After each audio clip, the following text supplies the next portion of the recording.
ये जो गलतफहमी है हमारी कि पानी अनलिमिटेड है, ऐसा नहीं है।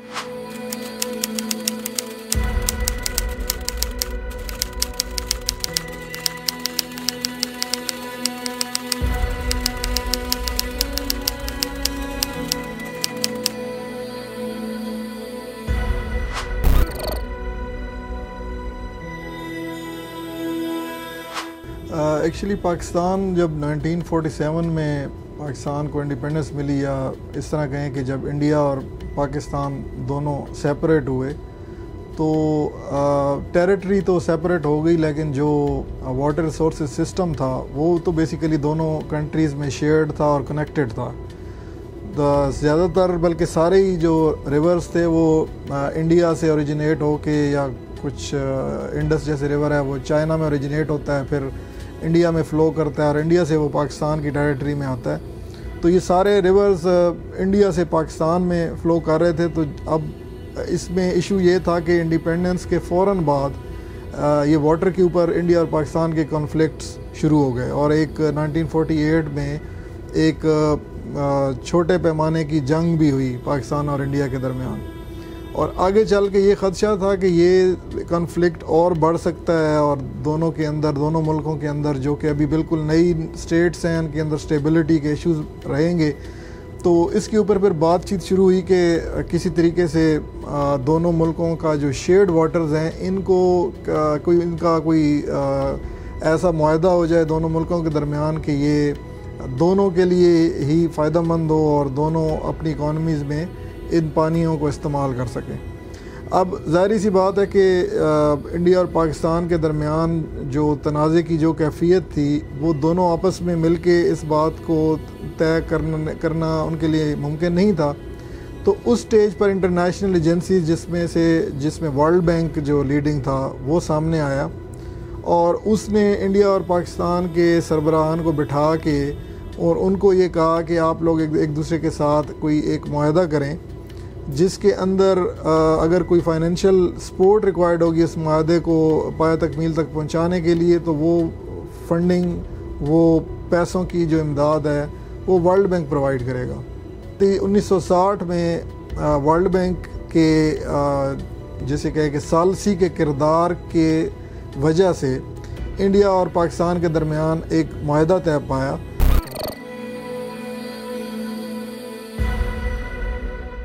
जो मगरबी रिवर्स हैं, जिसमें झेलम,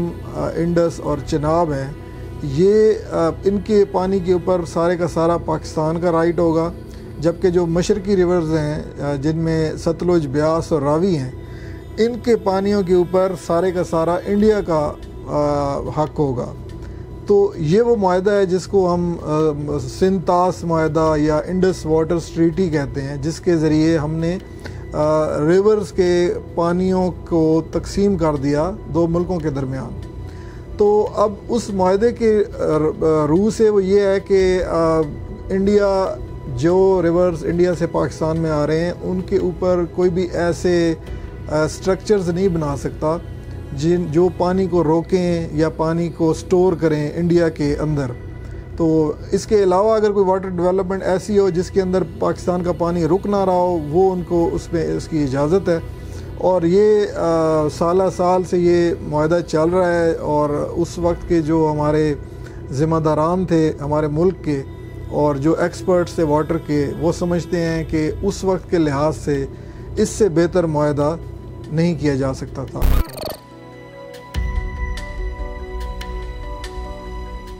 ये आप इसको कह लें कि ये पाकिस्तान के लिए एडवांटेज है या डिसएडवांटेज है कि पाकिस्तान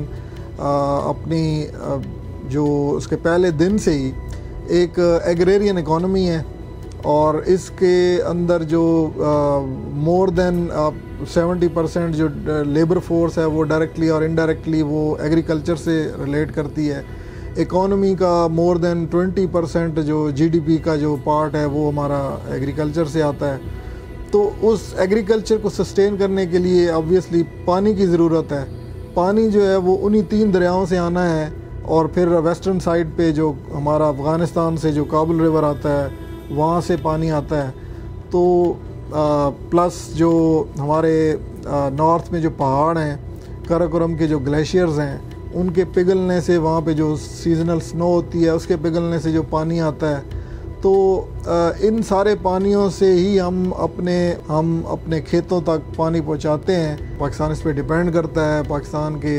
लोगों की फूड सिक्योरिटी, पाकिस्तान की एक्सपोर्ट्स इस पे डिपेंड कर रही होती हैं। तो इस लिहाज से जो इंडस वाटर ट्रीटी के नतीजे में जो पाकिस्तान को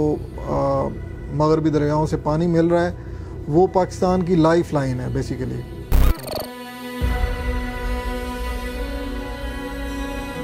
जो सबसे बड़ा मसला है पानी की एफिशिएंट मैनेजमेंट, क्योंकि मिकदार के लिहाज से पाकिस्तान के पास अभी भी बहुत पानी मौजूद है। हर साल मानसून की बारिशों में हमें बहुत सारा पानी हमारे दरियाओं में आता है, लेकिन ज़्यादातर वो सैलाब की शक्ल में तबाहकारियाँ करते हुए वो गुज़र जाता है, जबकि हम उसका कोई फ़ायदा ज़्यादा नहीं उठा सकते।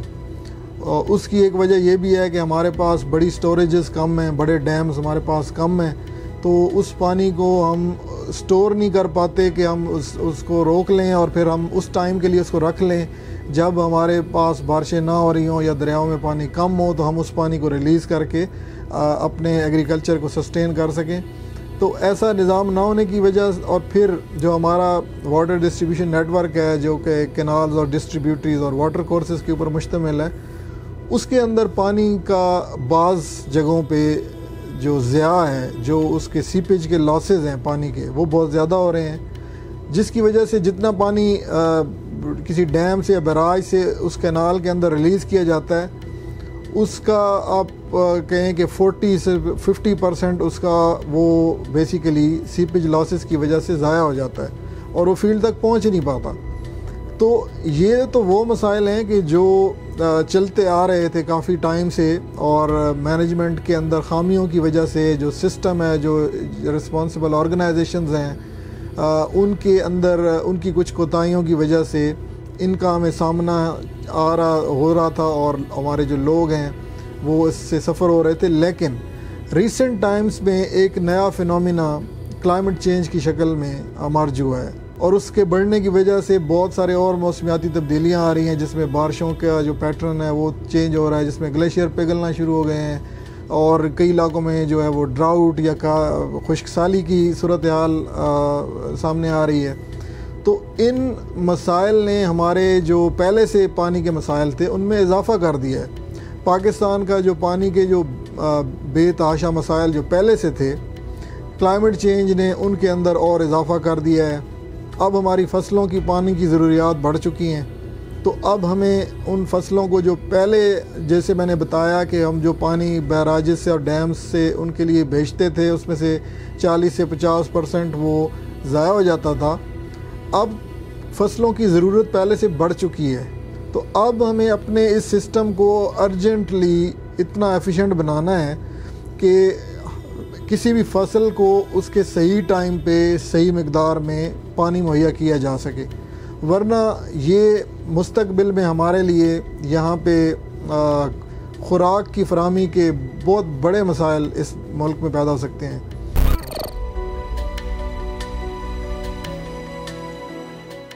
हर बंदा पाकिस्तान का, हर इंडिविजुअल किसी न किसी तरीके से पानी को इस्तेमाल कर रहा है। जो मेन पॉलिसीज़ हैं, जो मेन डिसीजंस होते हैं पानी के लिहाज से या एग्रीकल्चर के लिहाज से, वो गवर्नमेंट हमारी लेती है, और उसका तरीक़ाकार ये होता है कि वो कुछ पॉलिसीज़ बनाते हैं और उन पॉलिसीज़ को की इम्प्लीमेंटेशन के लिए जो भी रेलेवेंट एजेंसीज़ हैं वो उनको रिस्पॉन्सिबिलिटीज़ देते हैं, और वो एजेंसीज़ अपने एक नेटवर्क या अपनी एक मशीनरी के ज़रिए उसको इम्प्लीमेंट करते हैं। लेकिन ये जिस तरह हम गवर्नमेंट से नीचे की तरफ आ रहे हैं, आखिर में बात इंडिविजुअल पे आ जाती है कि गवर्नमेंट की रिस्पॉन्सिबिलिटी भी है, जो रेलेवेंट एजेंसीज़ हैं उनकी रिस्पॉन्सिबिलिटी भी है, लेकिन इस सब के होते हुए किसी इंडिविजुअल की रिस्पॉन्सिबिलिटी को हम इग्नोर नहीं कर सकते। हर बंदा पानी का इस्तेमाल कर रहा है और हर बंदा अपने पानी के इस्तेमाल के लिए जवाबदेह है। पानी अनलिमिटेड नहीं है, ये जो गलत फहमी है हमारी कि पानी अनलिमिटेड है, ऐसा नहीं है। पानी के रिसोर्सेज लिमिटेड है, और जिस तरह से अगर हम इसको ज़ाया करेंगे तो हम बेसिकली अपने अगली नस्लों को मुश्किल में डाल रहे होंगे। तो इसलिए बहुत ज़रूरी है कि ना सिर्फ गवर्नमेंट अपनी रिस्पॉन्सिबिलिटी को समझे कि उनके पास सिस्टम्स हैं, उनके पास पॉलिसी ऑप्शंस हैं, उनके पास मशीनरी है, फंक्शनरीज़ हैं, गवर्नमेंट फंक्शनरीज़ हैं जिनके ज़रिए वो हर इम्पोर्टेंट सेक्टर के अंदर इंटरवेंशंस करके, लोगों को सपोर्ट करके, लोगों की अवेयरनेस को बढ़ा के वो इस वाटर रिसोर्सेज के मसाइल को कम कर सकते हैं। तो starting from the government top office, prime minister, president of Pakistan, going up to a single household of this country, सबकी रिस्पॉन्सिबिलिटी है और सब पानी को इस्तेमाल करते हैं। तो इस मुल्क का फ्यूचर बचाने के लिए और अपनी अगली नस्ल को एक वाटर सिक्योर, एक फूड सिक्योर पाकिस्तान अगली नस्ल के हवाले करने के लिए हर किसी को अपनी ज़िम्मेदारी निभाना होगी।